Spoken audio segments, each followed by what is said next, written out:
बोले सदगुरुदेव की जय हो। आइए परम आराध्य गुरुदेव जी की रचना है, आप सबके बीच में प्रस्तुत हैं।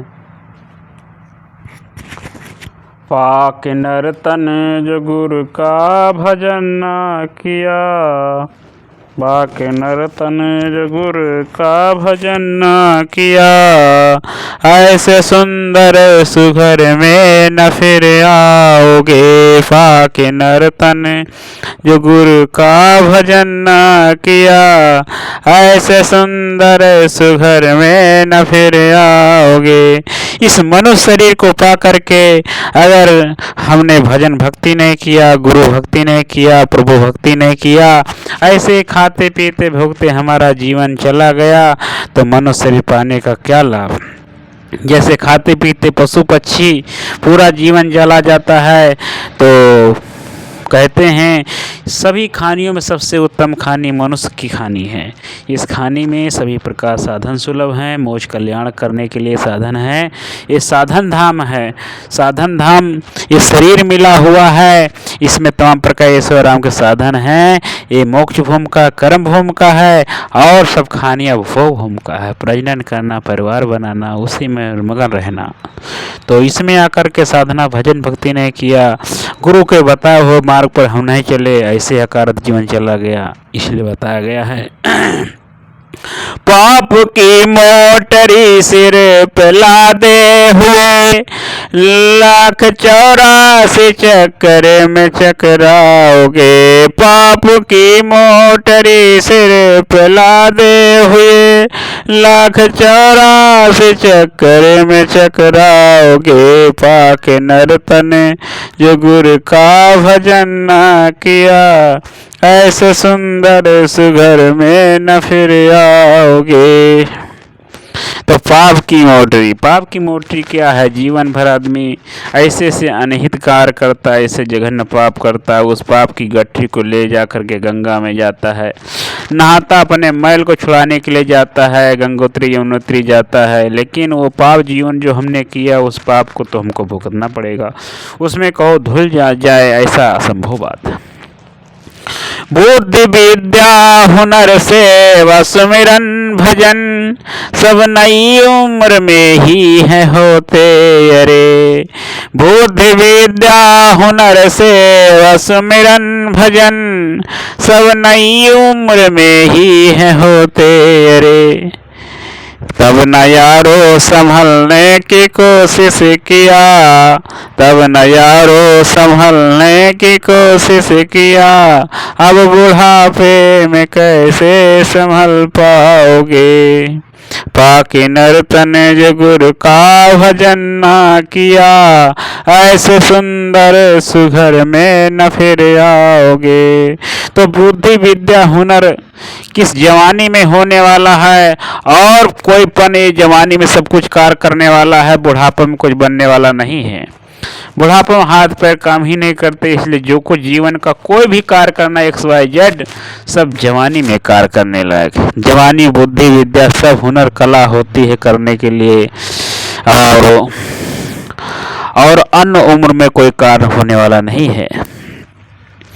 इसलिए जीवन तब ना यारो संभलने को सीखे। जब बुढ़ापा आ जाता है तो आदमी साधना भजन भक्ति की तरफ भागता है, आत्म कल्याण की तरफ भागता है। कि बुढ़ापा में जो हमने जीवन में कुछ कर्म कमाई गलत हमसे हो गए हैं, या हमारे कुछ अनहित कार्य किए हैं जीवन में, तो बुढ़ापा में लोग भगत होने के लिए संभावना अंदर बनाते हैं, अंदर संभावित विचार बनाते हैं। लेकिन मनुष्य बुढ़ापा में कुछ बनने वाला नहीं है। जो कुछ साधन भजन भक्ति कल्याण का इंद्रियों पर साधना तभी किया जाता है नौजवानी के। नौजवानी में अपने इंद्रियों को काबू में करो, अपने मन विचार बुद्धि को ठीक करो, वो नौजवानी में होने वाला है, बुढ़ापे में कुछ नहीं बनने वाला है।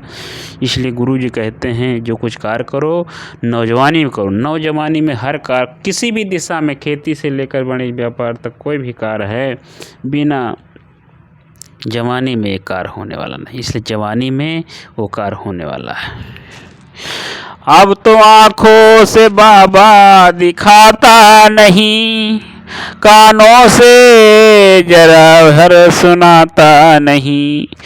इंद्रियां शिथिल हो जाती बुढ़ापे में, आँखों से दिखता कम है, हाँ, दांत गिर जाते हैं, खा पी नहीं पाते हैं, कान से सुनने मिलता है, हाथ पैर लड़खड़ाते लगते हैं, तो सभी दिक्कतें आ जाती हैं शरीर में, इंद्रिय काम नहीं करते हैं।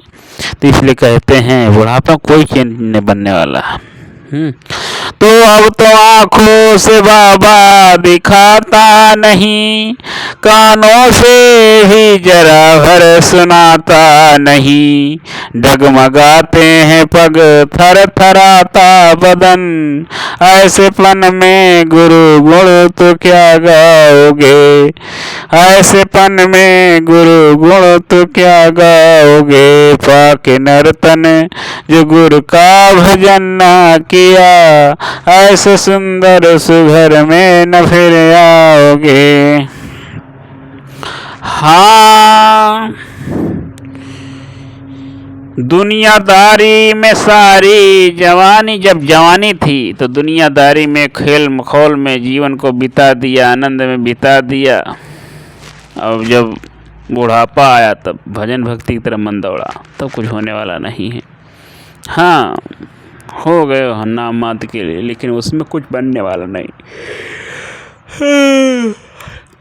दुनियादारी में सारी जवानी गई, जब बुढ़ापे ने घेरा तो तीरथ चले, चलते चलते नहाए गया गोमती, चलते चलते नहाए गया गोमती, और तरते तरते किसी दिन तरे जाओगे, पाके नर्तन जो प्रभु का भजन न किया, ऐसे सुंदर सुघर में न फिर आओगे। दुनियादारी में सारी जवानी चली जाती, बुढ़ापा जब घेरता है तब तीर्थ जाते हैं, लेकिन तीर्थ में जाने से क्या होता है, पंडा पुजारी को दान धर्म करके चले जाते हो, जीवन भर डट के पाप करते हो, आखिर में ये सब करने से तुम्हारे पाप दुख दूर होने वाले नहीं हैं। तो पहले के राजा जनपुत्र को राज दे, पहले के राजा रानी होते थे, अब कुंजी ताला अपने पुत्रों को सौंप करके जंगल में चले जाते थे, पति पत्नी मिलकर साधना भजन भक्ति करते थे, कंद मूल फल खा करके साधना भजन भक्ति करते थे। लेकिन अब कोई घर बकरी छोड़ने वाला नहीं, पूत पतोह हो जाते हैं, नतोहिया तक आ जाती हैं, पोता पोती हो जाते हैं, लेकिन घर बकरी छोड़ करके कहीं जाते ही नहीं हैं। पहले के राजा जनपुत्र को राज दे, दोनों प्राणी तपस्या को जाते चले, किंतु तू जिंदगी भर अरे गुरु वचन और मोही मनुष्य ठोकरे खाओगे, किंतु तू जिंदगी भर अरे गुरु वचन और मोही मनुष्य ठोकरे खाओगे, पाके नर्तन जो गुरु का भजन न किया, ऐसे सुंदर सुघर में न फिर आओगे। ऐसे पन में गुरु गुण तो क्या गाओगे, ऐसे पन में गुरु गुण तो क्या गाओगे, पाप की मोटरी सिर पे लादे हुए, 1,84 चक्कर में चकराओगे। 84 क्या है? 84 इसी प्रकार जीव जंतु जितने भी धरती पर हैं, न शुद्ध खाने को मिलता है, न शुद्ध पीने को मिलता है, तो इसलिए ऐसे ही जीवन चला जाता है, खाते पीते भोगते। तो यही 84 जीवन में न शुद्ध तन पर, वहाँ कोई सुख सुविधाएँ नहीं, वहाँ खाने पीने कोई सुविधा नहीं। सुख सुविधा कहाँ है? मानव शरीर में आकर के कल्याण साधना करो, मोक्ष करो, मोक्ष प्राप्त करो, इसी में सभी प्रकार बुराइयों को दूर करके आत्मोद्धार करो, आत्मकल्याण करो। तो इसी में सब कुछ होने वाला है और बाकी कुछ होने वाला नहीं है। इसी में साधन भजन भक्ति हो सकता है, आत्मकल्याण हो सकता है। तो अपने मन को साधन भजन भक्ति